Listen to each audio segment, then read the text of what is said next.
y la fuerza tú me das.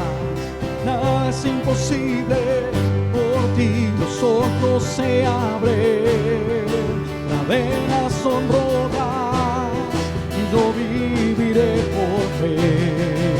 Nada es imposible.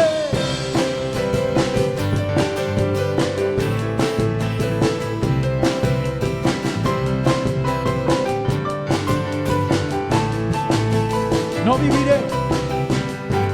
viviré por lo que veo, no viviré por lo que siento. Yo sé que aquí conmigo estás, yo sé que tú eres grande, Dios, por ti todo puedo. Todo es posible y la fuerza tú me das. Nada es imposible, por ti los ojos se abren, cadenas son rotas y yo viviré por fe. Nada es imposible.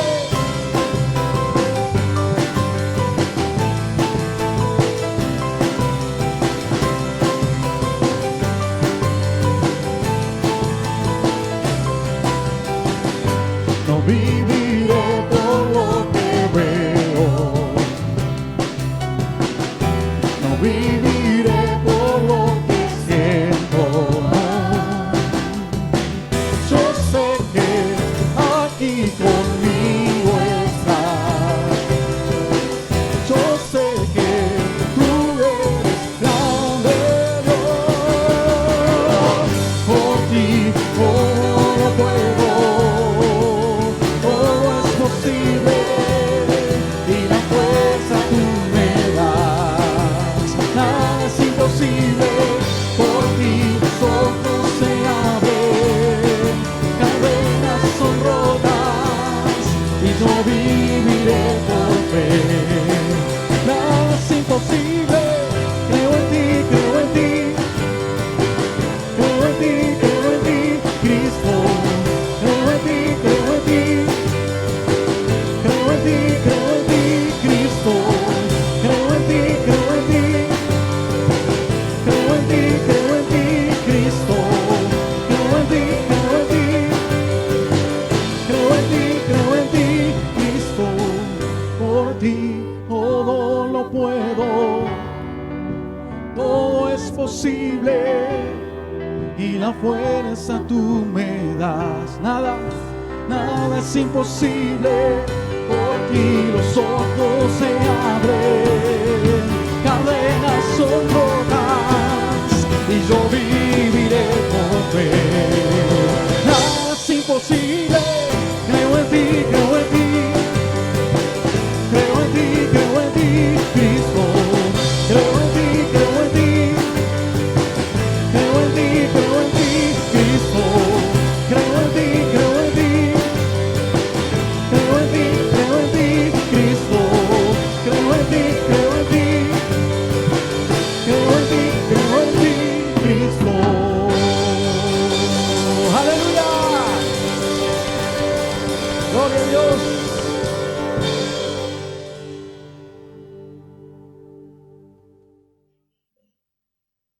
Hola, muy buenos días.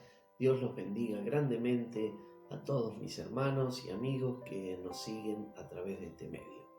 Vamos a compartir una reflexión más de la palabra de Dios que nos enseña a vivir, que nos enseña a estar mejor como personas, que nos enseña a relacionarnos mejor con las demás personas y también nos enseña lo que es fundamental, a tener una vida, una relación permanente y continua con nuestro Dios, nuestro Creador y Hacedor.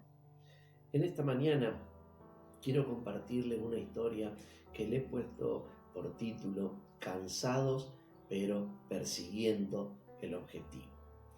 ¿Y por qué quiero contarles una historia que refleja ese título? Una historia que a mí me impacta muchísimo y que cada vez que puedo leer y estudiar esa historia realmente quedan en mi corazón muchas cosas ricas y maravillosas que me enseñan tanto y me ayudan a seguir adelante. Usted sabe que si agarra esto un director de cine podría hacer un muy buen guión para hacer una película maravillosa y preciosa. Pero vamos a desarrollar esta historia y a sacar de allí todas estas riquezas tan maravillosas que siempre la palabra de Dios tiene para con nosotros. Esta historia se desarrolla en el libro de 1 Samuel, el capítulo 30. No lo voy a leer ahora en cámara para no tomarnos demasiado tiempo en la lectura de la historia, pero usted lo puede hacer luego en su casa. 1 Samuel capítulo 30. Brevemente les resumo lo que sucedió en esta historia. El personaje principal es David. David había sido ya consagrado y ungido como rey de parte de Samuel, el profeta y el juez que había en Israel de Dios. Sin embargo, todavía no había llegado su tiempo de reinado y estaba en un tiempo en el que era resistido por la gran mayoría, era perseguido por Saúl con una persecución asfixiante, tuvo que huir inclusive de su nación, fue hasta los filisteos, convivió un tiempo con los filisteos. En todas esas cuestiones estaba David. En ese tiempo se unieron a él un grupo de personas que habían sido dejadas de lado por la sociedad judía, por la sociedad israelita, y ellos estaban con David. Allí habían sanado sus corazones, ellos mismos lo reconocían a David como líder y ellos fueron quienes se adhirieron a David. No fue David quien los convocó, quien los llamó, sino ellos a David.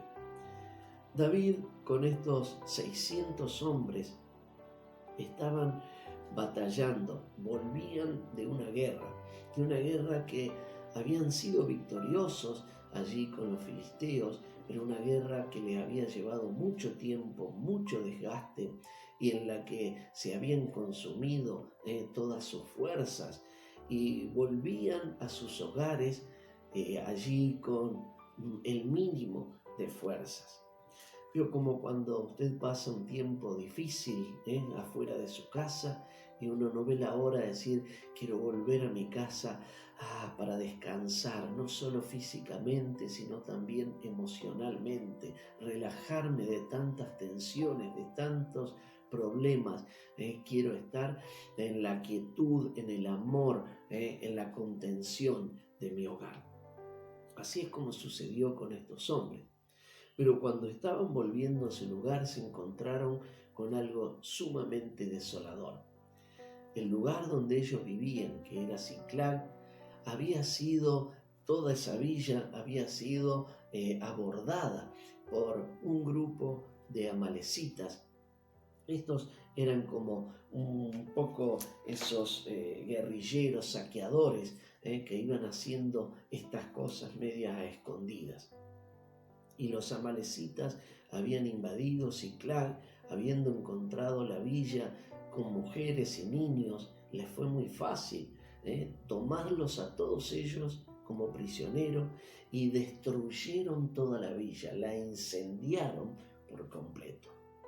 Ese era el cuadro con el que David y estos 600 hombres que volvían de aquella batalla agotadora se encontraron. La villa estaba totalmente quemada, prendida a fuego y sus mujeres y sus niños habían sido llevados prisioneros por los amalecitas. Imagínense el cuadro, imagínese usted en esa situación. Dice que lloraron amargamente, se angustiaron hasta el extremo, dieron voces de grito, de desgarro de su corazón, de la angustia que tenían ellos. Pero luego que descargaron toda esa bronca y esa tristeza de ese modo, dice que estos hombres que venían junto con David comenzaron a buscar piedras y comenzaron a hablar entre sí, porque estaban tomando la decisión de apedrear a David. Lo culpaban a David por ser el líder, por ser el que llevó adelante la misión de donde ellos venían, por la decisión que él había tomado, porque desguarneció por cumplir con las batallas, desguarneció la villa donde estaban sus seres queridos. Y toda su mirada y toda su culpa se dirigieron hacia David. David estaba siendo aquella persona en la que iba a ser dilapidada, apedreada por su propia gente. Las mismas personas que lo habían buscado a David, las mismas personas que junto a David habían sido restauradas en sus corazones, en su personalidad, habían encontrado un objetivo de vida, hoy querían apedrear a David. ¿Cómo se sentiría usted en el lugar de David? Más allá de que David estaba un poco acostumbrado a estos rechazos, porque había sido rechazado, desplazado, ignorado por su familia natal desde siempre. También había sido perseguido incansablemente por Saúl. Había sido también rechazado y expulsado de parte de los filisteos. Sin embargo, ahora era su propia gente la que estaba tomando la decisión de apedrearlo.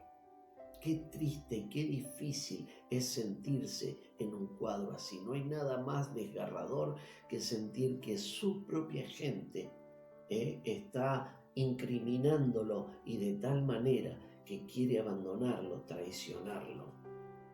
Es una sensación muy triste y muy agobiante. Sin embargo, David hizo algo muy maravilloso que nos enseña a cada uno de nosotros a tomar la misma decisión cuando estemos en una situación igual. Él dice, recurrió a Dios, buscó a Dios, consultó a Dios. ¿Qué haría usted en su lugar? ¿Haría lo mismo? Sabe que muchas veces los sistemas de contención humanos fallan. A veces esa contención, ese cuidado, esa protección que nosotros podemos sentir en nuestros afectos, en familiares, en amigos, que podemos sentirlos a través de algunas obras gubernamentales, que podemos sentirlos en la iglesia o con hermanos en Cristo, muchas veces no alcanzan a contenernos, no alcanzan a ser suficiente para darnos en ese momento tan difícil y de tanta angustia lo que nosotros realmente necesitamos. Pero sepa usted que cuando todos estos fallen, no importa si son familiares, amigos, si es de parte de una organización gubernamental, si es la iglesia o si son los hermanos en Cristo, Dios lo estará ayudando. En Dios encontrará la respuesta. Dios lo levantará con su mano poderosa para que usted se sienta reconfortado y pueda realmente retomar todo el trabajo que tiene por delante. Recuérdelo, Dios siempre está, aun cuando los más cercanos lo abandonen. Dios está con usted y Él le dará aquella mano poderosa para que usted salga de esa situación. Así ocurrió. Y cuando David consulta a Dios y David le pide el efod al sacerdote, sabe que esto no era algo que correspondía. El efod lo debían llevar y era un pectoral que se ponía con las 12 piedras que representaban a las 12 tribus de Israel. Y eso era llevado solamente por el sacerdote. Y David se lo pide al sacerdote, el sacerdote se lo da y él se pone el efod y consulta a Dios. Sabe que algo que no era realmente aconsejable, no era el modo, no era lo que dictaba la ley de Moisés, no era lo que las estructuras estaban allí diciendo. Sin embargo, cuando hay una persona que de corazón ama a Dios, que es sincero y que su vida es conforme al corazón de Dios, Dios responde a su llamado. Dios trae la respuesta que usted está buscando. Recuérdelo eso, porque es muy importante. A veces ocurren cosas a nuestro alrededor y hasta con cierta risa uno toma cuando escucha a personas que dicen: ay, vamos a ponerlo en oración, invoquemos a Dios, a ver, para que nos solucione y traiga una resolución a estas cuestiones. Y uno dice: ¿cuál es tu relación con Dios? Para creer que vas a entender la respuesta de Dios, para creer que rápidamente Dios va a responder a tus inquietudes. Por eso, mi hermano, tenemos que buscar que nuestro corazón esté alineado al corazón de Dios, que nuestros propósitos estén alineados al propósito de Dios. Y Dios siempre va a responder en esos casos y de la manera más precisa y puntual. La pregunta que le hizo David a Dios es: ¿los perseguiré a estos amalecitas? ¿Le daré alcance? ¿Los encontraré? ¿Podré reparar este daño tan grande que hicieron? Y la respuesta de Dios, que la encontramos allí en ese pasaje, le dijo: hazlo, porque no solo los encontrarás, sino recuperarás a toda tu gente. ¡Qué maravilloso! En medio de todo ese cuadro tan tremendo, él pudo tener una palabra firme de Dios, una palabra rema de Dios, que eso fortaleció su corazón, renovó el ánimo en David, y él hizo algo maravilloso. Y quiero detenerme unos instantes en esto. ¿Sabe lo que hizo David? Redireccionó toda la furia, la rabia, el enojo, todo ese ímpetu que sus soldados tenían para contra él, la redireccionó en contra del enemigo. Él le pudo decir con toda firmeza y certeza, porque tenía la palabra, la garantía de Dios de que iba a ser una misión exitosa. Él le dijo: vayamos, persigámoslo, porque lo encontraremos y recuperaremos a nuestras mujeres y a nuestros hijos. Y quiero detenerme en esa palabra, en ese verbo, redireccionar. Qué importante es cuando uno a veces está en un momento de furia, de rabia, en donde hay mucho ímpetu en contra de alguna situación. Mire que estamos viviendo situaciones complejas y difíciles en nuestro país como en el mundo entero.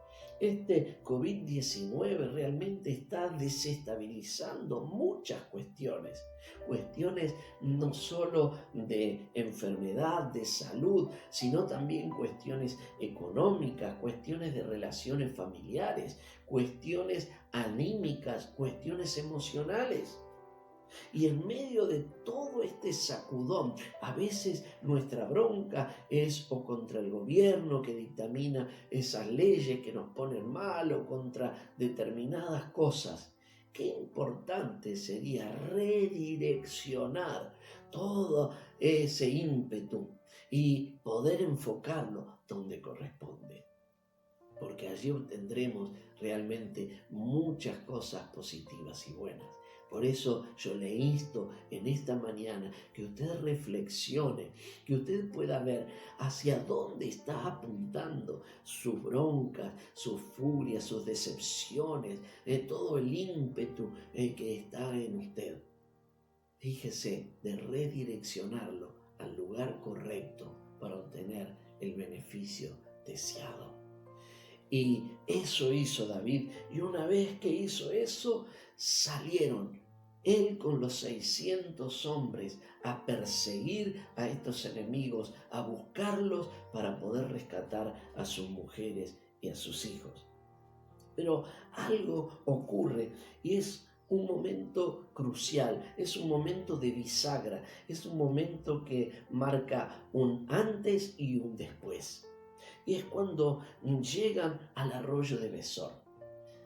Ellos venían con toda la carga y dice en algunas versiones, ellos estaban extenuados, desgastados, porque habían estado luchando por días en esa guerra anterior. Ellos estaban cargando con el sudor, con el polvo, el cansancio, el deterioro físico, emocional en sus vidas. Estaban con hambre, estaban ya al borde. Y cuando habla esa palabra casi extenuados, está hablando de que tenían el mínimo hálito de respiración para poder continuar. En esa situación límite y extrema estaba David y estos 600 hombres. Y cuando llegan de repente a aquel arroyo de Besor, se refrescan sus rostros, refrescan su cabeza, su nuca, refrescan sus manos, más de uno se da un buen chapuzón en aquel lugar, se mete en el lodo, en el fango de ese arroyo, resguardando su físico, reponiendo algo de fuerzas. Algunos se tiran allí sobre ese pasto fresco, debajo de esa arboleda, a aquel lugar placentero para una situación tan extrema como la que ellos estaban. Sin embargo, en medio de ese pequeño regocijo en la que estaban, escuchan la voz nuevamente de David: vamos, vamos, que tenemos que marchar, no podemos perder más tiempo, hay que perseguir a nuestros enemigos para alcanzar el objetivo. Sabe que allí hubo 200 personas que no pudieron continuar.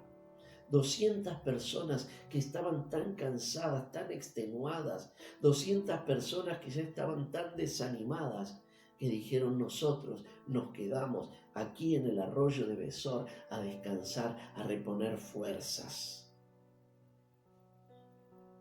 ¿Cuánto habrá sido el cansancio que estas personas pueden tener para dejar de lado, abandonar el objetivo del rescate de su propia familia? ¡Qué tremendo! Sabe que solo cuando hay amor en nuestro propósito es que podemos seguir adelante muchas veces. Personas como estos soldados que estaban ya al límite de sus fuerzas, extenuados con el mínimo de la respiración necesaria para continuar. ¿Sabe qué era lo que los hacía continuar? El amor por su gente. En el propósito de rescate había amor. Por eso el título: cansados, pero persiguiendo el objetivo. A veces en nuestra vida estamos muy cansados, muy agotados. A veces las presiones que tenemos de todas las índoles, laborales, económicas, aún en las relaciones familiares, en las relaciones con nuestros semejantes, nos van agotando de tal manera que nosotros estamos casi extenuados.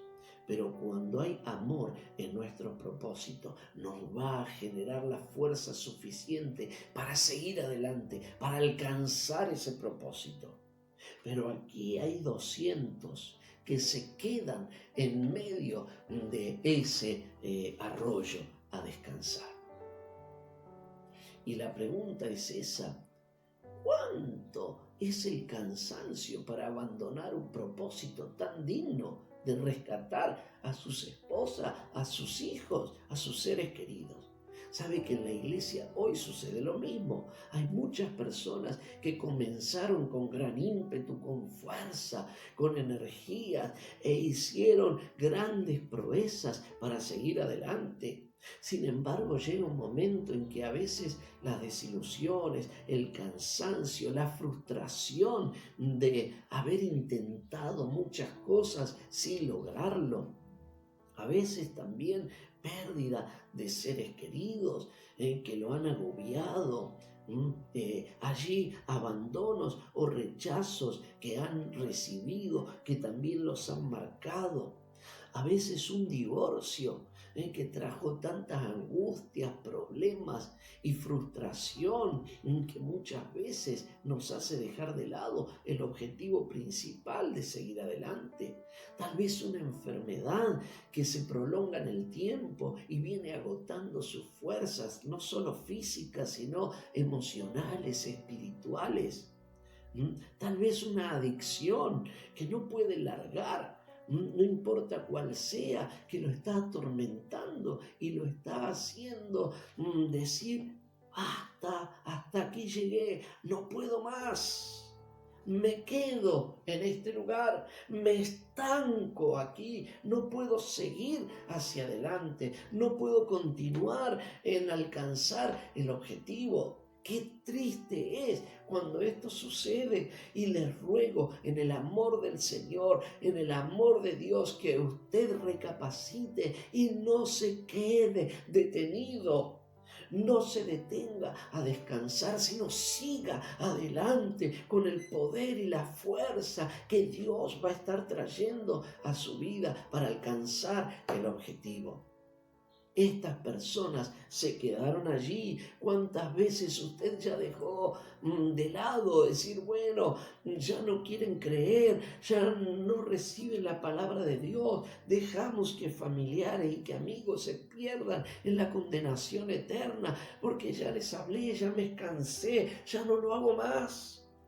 Ya no lucho más por regenerar un hijo con el que tengo tantos problemas, tantas angustias, y que no quiere entender que el camino de Cristo es el más maravilloso y que salva su vida, pero también lo encausa en una esperanza muy espectacular y maravillosa, distinta a cualquier otra que la vida pueda depararte. Pero no te canses, no te venzas, no te quedes allí dejando de lado el propósito. Sigue orando, sigue ayunando por estos seres queridos, sigue predicándoles, sigue esforzándote para que ellos puedan alcanzar realmente esa gracia maravillosa que un día Dios trajo a nuestras vidas. Ahora la iglesia tiene que decidir como cuerpo de Cristo, como conjunto, ¿qué hacemos con la gente que se va quedando en el arroyo de Besor? ¿Qué hacemos? Tal vez lo reprendemos, tal vez hasta lo obligamos bajo amenaza a que sigan adelante, los ignoramos, los dejamos atrás como si nada hubiese pasado, nos avergonzamos de ellos y ya no los reconocemos como parte del grupo, como parte del cuerpo. Es una decisión importante. ¿Sabe? David les permitió quedarse a descansar. Y Jesús hizo exactamente lo mismo con sus discípulos cuando estos estaban agotados y cansados. Usted lo puede encontrar eso en Marcos, el capítulo 6, el versículo 31. Le dijo, venid, vamos aparte a un lugar tranquilo y descansad, reposad aquí. Jesús, como David, tiene esa misma intención. Él deja descansar a los que están muy agotados, muy abatidos, a los que están ya sin fuerzas. David con los otros 400 siguieron adelante, 200 quedaron allí, pero los otros 400 siguieron con David adelante. Pero ¿sabe qué?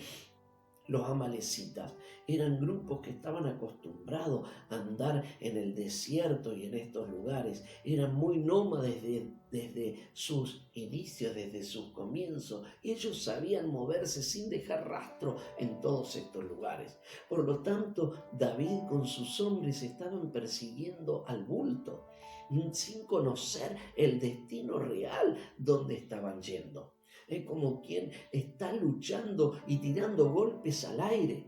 ¿No le ha sucedido que muchas veces se encuentra luchando y no sabe ni siquiera con quién y cómo está luchando? Está como tirando golpes al aire, no sabe cuán efectivo pueden ser porque no tiene el direccionamiento de saber dónde enfocarse, cuál es su verdadero enemigo y cómo luchar contra él.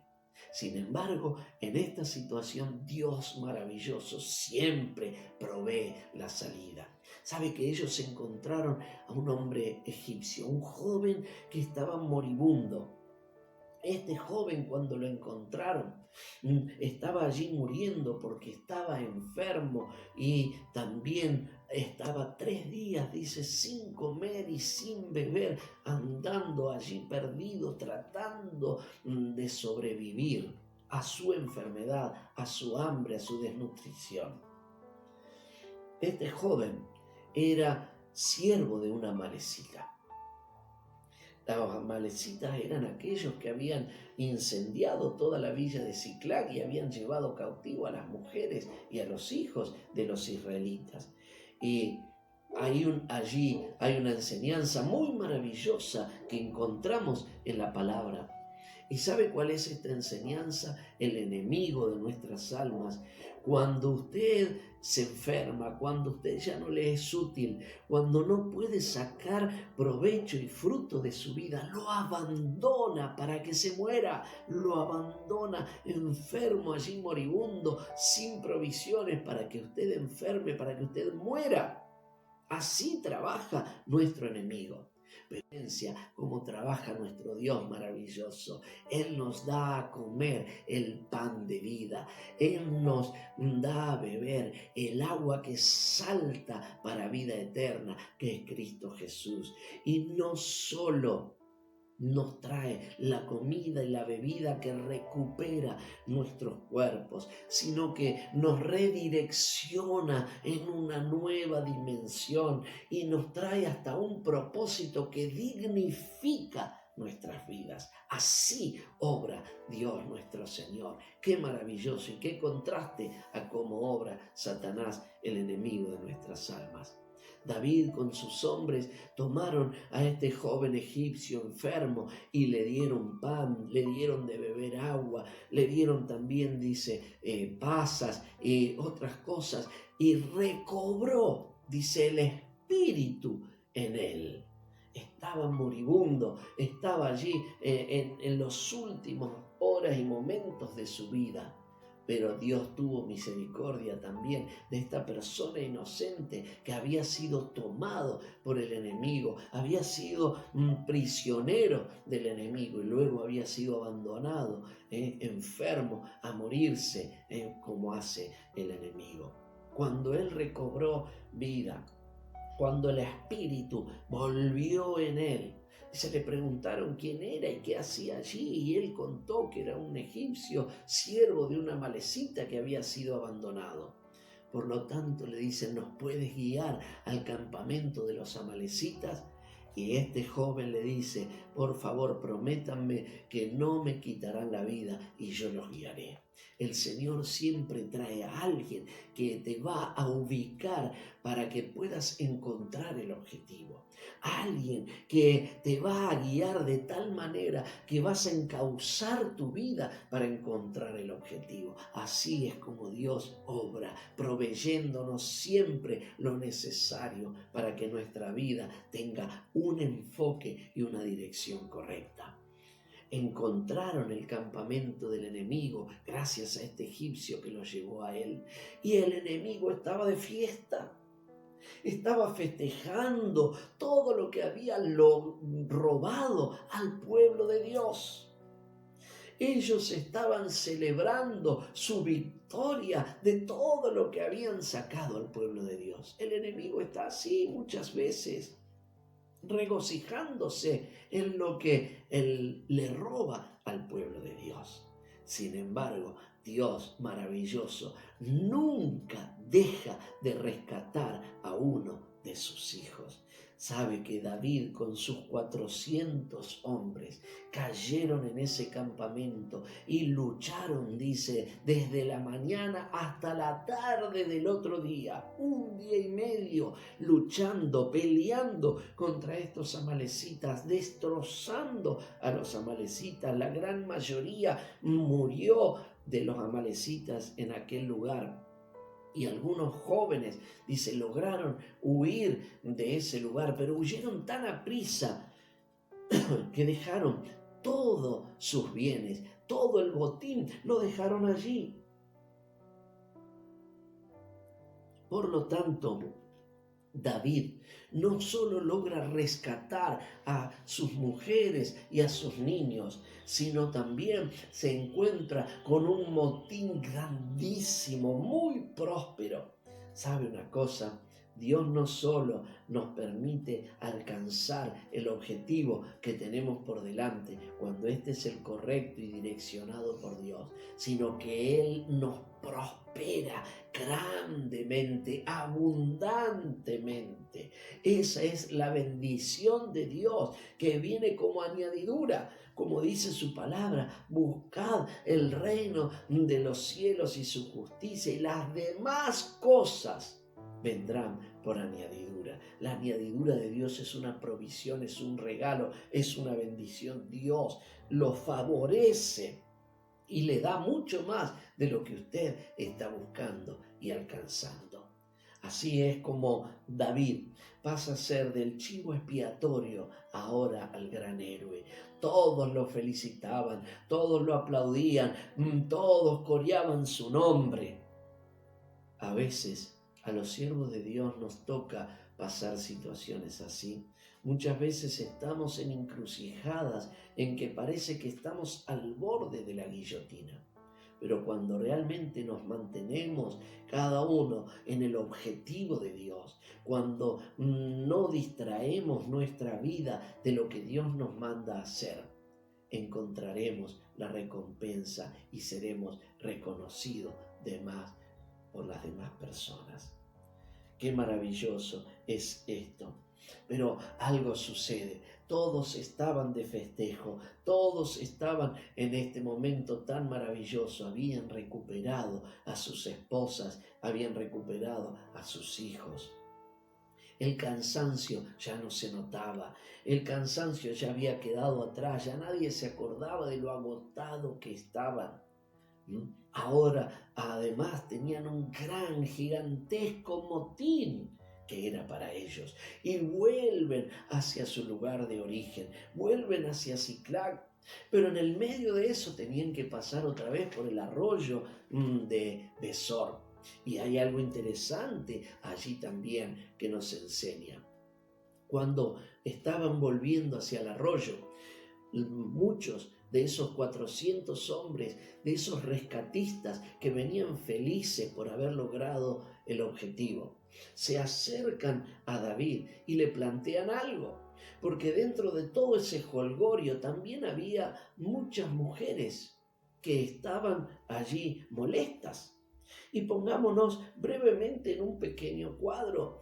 Cuando usted se encuentra rescatado, ya es librado del enemigo, ya está salvo, está con los suyos, qué jolgorio, qué alegría. Pero de repente una mujer dice, bueno, mi amor, ¿dónde estabas? Y empieza a buscar en medio de esa gente a su esposo. Y uno de los rescatistas se acerca y le dice, mirá, tu esposo no está aquí. ¿Cómo no está aquí? ¿Qué le pasó? ¿Acaso murió en la batalla donde él fue? No, está vivo, pero está en el arroyo de Besor. ¿Y qué está haciendo en el arroyo de Besor? Está descansando. ¿Cómo va a estar descansando cuando yo, su esposa, sus hijos estaban en peligro, estaban cautivados, en cautiverio, habían sido llevados prisioneros por los enemigos, y él descansando? ¡Qué desgraciado! Ya se la va a ver conmigo, ya lo voy a agarrar, ya vamos a poner las cosas en claro. Muchas mujeres y niños estaban en esta situación. porque 200 personas habían quedado en el arroyo de Besor. ¿Usted en qué grupo está? ¿En el grupo de los 200 que se queda a descansar o en el grupo de los 400 que sale a rescatar y alcanzar el objetivo? Cuando estaban llegando de regreso al arroyo de Besor, muchos de estos 400 le dijeron a David: mirá, nosotros no vamos a compartir el botín con estos 200 que se quedaron a descansar, que nos abandonaron en plena búsqueda de nuestros familiares y de nuestra gente querida. Solamente dale sus mujeres y sus niños y que se vayan. Y David le dijo: no, por favor, no cometan tal locura. Son parte nuestro. Ellos se quedaron, dice, cuidando el bagaje. ¿Sabe que esa es una falacia? Pero David con eso quiso dignificar lo que ellos habían hecho. Ellos se habían quedado a descansar. Se había preferido quedarse en aquel lugar cómodo, descansando, recuperando fuerzas, en vez de alcanzar el objetivo de recuperar a sus seres queridos. Y David le dice: no los echen, no los dejen fuera del motín, sino los dignifica diciendo: ellos se quedaron cuidando el bagaje. ¿Sabe que a partir de ese dicho en Israel quedó por ley, y hasta el día de hoy es así, que aquellos que van al frente de batalla, como los que se quedan cuidando el bagaje, como David les asignó a estas personas, van a tener la misma recompensa y retribución que los que están yendo en la parte activa al frente de la batalla. Y entendieron la postura de David y compartieron el motín. Imagínense cuando esos 400 soldados con David y todas las mujeres y los niños y los rebaños y todo el motín tan rico llegaron al arroyo de Besor. Estos que estaban allí descansando y dijeron: los enemigos nos atacan ahora a nosotros, y de repente ven que eran los suyos. ¡Oh, qué alegría! Pero ¿con qué cara el esposo se presenta a su esposa, a la que no fue a rescatar, a decirle: querida, ¿estás bien? Qué bueno, cuánto me alegro que estés bien, qué lindo que mis hijos están a salvo? ¿Cuánta recriminación habrán recibido de sus esposas, de sus hijos? Pero Dios, sabe, no tiene en cuenta que a veces algunos son más débiles que otros. No todos podemos tener la misma fortaleza. Y concluyo con esto: Dios tiene en cuenta al que está cansado y Dios le permite descansar. Dios tiene en cuenta al que a veces está agotado en sus fuerzas y Dios le renueva esas fuerzas. Dios le permite que usted se tome un descanso. Dios no lo expulsa, ni lo saca fuera, ni lo critica. Por el contrario, lo dignifica a usted también. Y cuando usted se encuentre cansado, agotado, agobiado, será mejor que usted sea parte del grupo de los 400 que continúen por ese amor alcanzando el objetivo. Pero si es parte de los 200, también sepa que cuando usted no puede más, Jesús peleará por usted. Dios bendiga grandemente su vida y su familia. Hasta la próxima.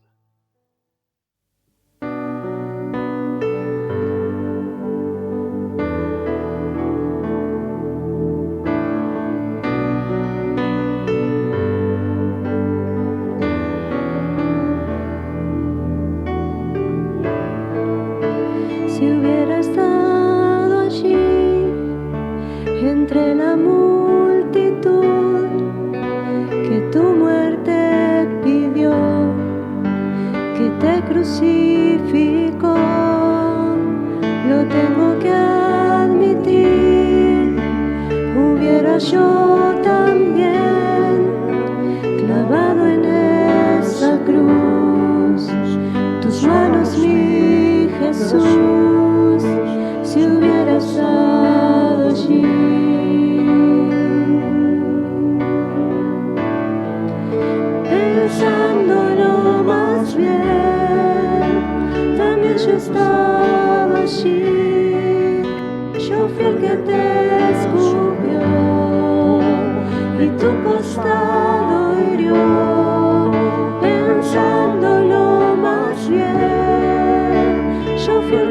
coronó de espinas y dolor. Tu frente, buen Señor, también yo estaba allí.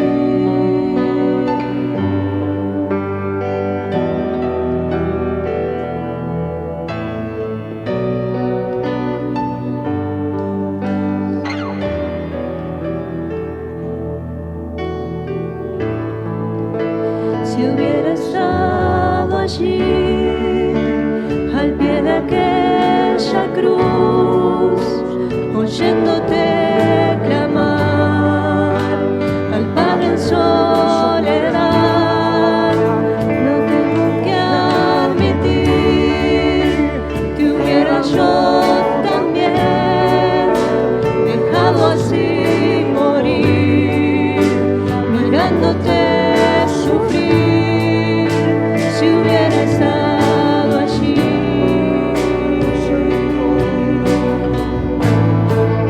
Pensándolo más bien, también yo estaba allí. Yo fui el que te escupió y tu costado hirió. Pensándolo más bien, yo fui el que coronó de espinas y dolor. Tu frente, buen Señor, pensándolo más bien, también yo estaba allí. Yo fui el que te golpeó y de ti se burló. Pensándolo más bien, yo fui el que te azotó, yo fui el que laceró tu espalda, mi Señor, también yo estaba allí.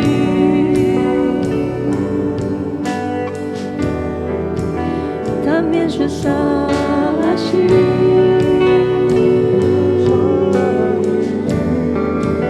También yo estaba